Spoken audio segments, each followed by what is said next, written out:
Hello everybody, welcome to lesson 5, and today's topic what I'm going to deal with is series and parallel circuits.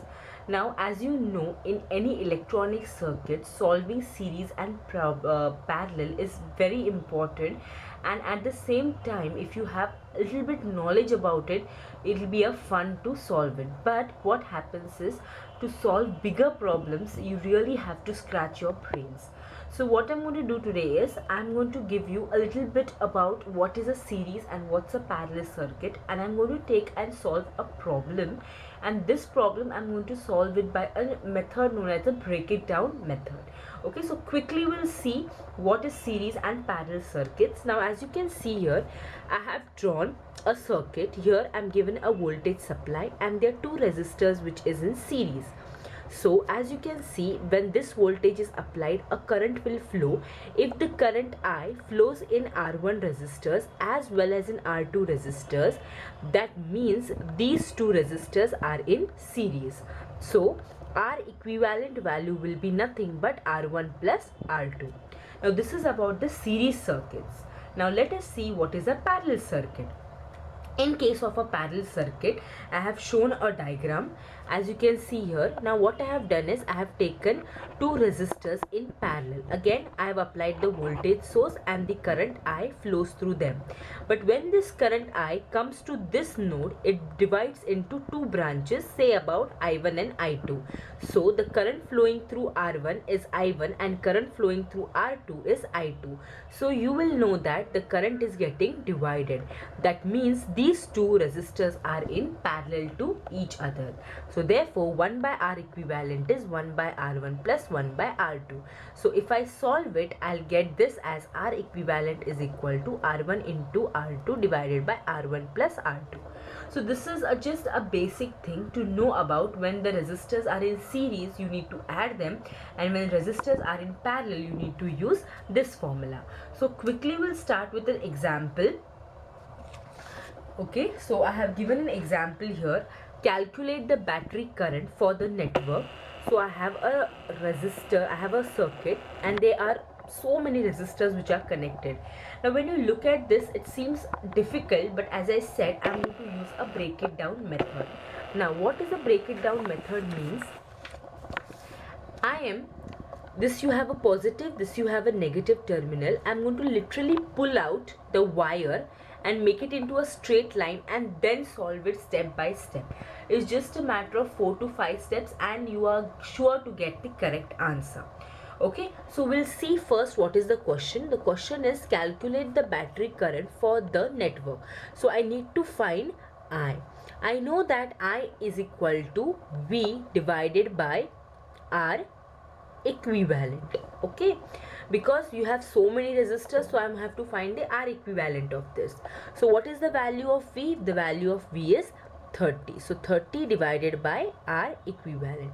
Now we need to solve for the R equivalent.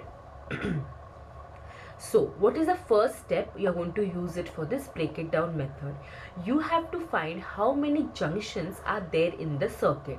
What is a junction? A junction is nothing but 3 or more branches connected together. So you have 1, 2, 3, 4, 5. So this is junction J1. Here only 2, so it is a node. 1, 2, 3, 4. Again a junction J2. 2, it is just a node. 1, 2, 3, 4, again a junction J3. 1, 2, 3, again a junction J4.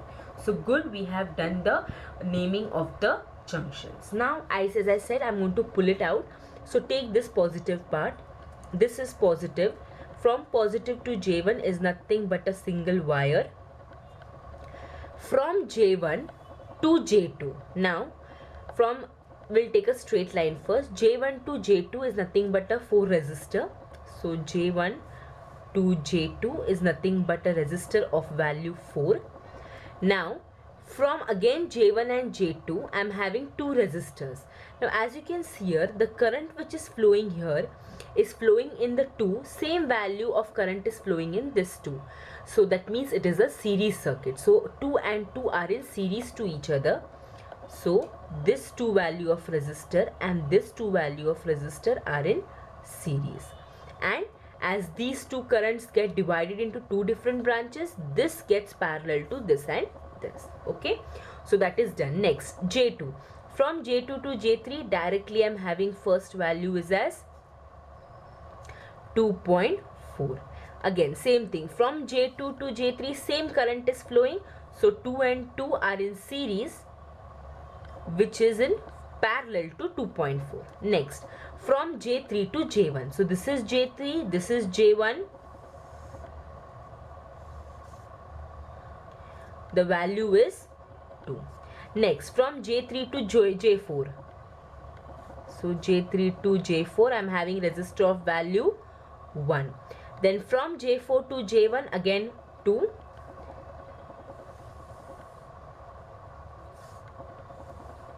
This is 2. And from J4 to the negative terminal. So as you can see, we have completely simplified it into a straight line. Now further is, you have to do the series and parallel connection. Now see here, this 2 and this 2 are in series, so this becomes 4, and this 4 and this 4 are in parallel because current gets divided. So 4 into 4 divided by 4 plus 4. So 4 4s are 16, by 8 will give me 2. So I'll just redraw it. J1, this is 2. This is J2. I'll again simplify this also. This is 2 and 2, that is 4. Okay, this 4 and this 2.4 is in parallel. So 2.4 into 4 divided by 2.4 plus 4 will give me 1.5. So from J2 to J3, it's 1.5. From J3 to J4, I'll just redraw it. This is 1. From J1 to J3, it is 2. And from J1 to J4, again 2. So you saw how it has been simplified. Now again I can simplify. This 2 and 1.5 are in series, so it becomes 3.5. So now this becomes J2 comma J3 because these two are in series, so it is along a straight line. So 2 plus 1.5 is 3.5, and that is in parallel with 2. Again this is J4, which is given to negative terminal 1, and this J1 goes to J4 with the value of 2. So now 3.5 into 2 divided by 3.5 plus 2. Okay, so 3.5 into 2 divided by 3.5 plus 2. So I'm getting 1.272. So this becomes plus J1 1.272, and this becomes J2 comma J3, 1 value, J4, this is 1, and this becomes parallel to 2. Now very simple, these two are in series and parallel to this, so it is 1.27 plus 1 will give me 2.272, and this is in parallel to 2, so 2.272 into 2 divided by 2.272 plus 2.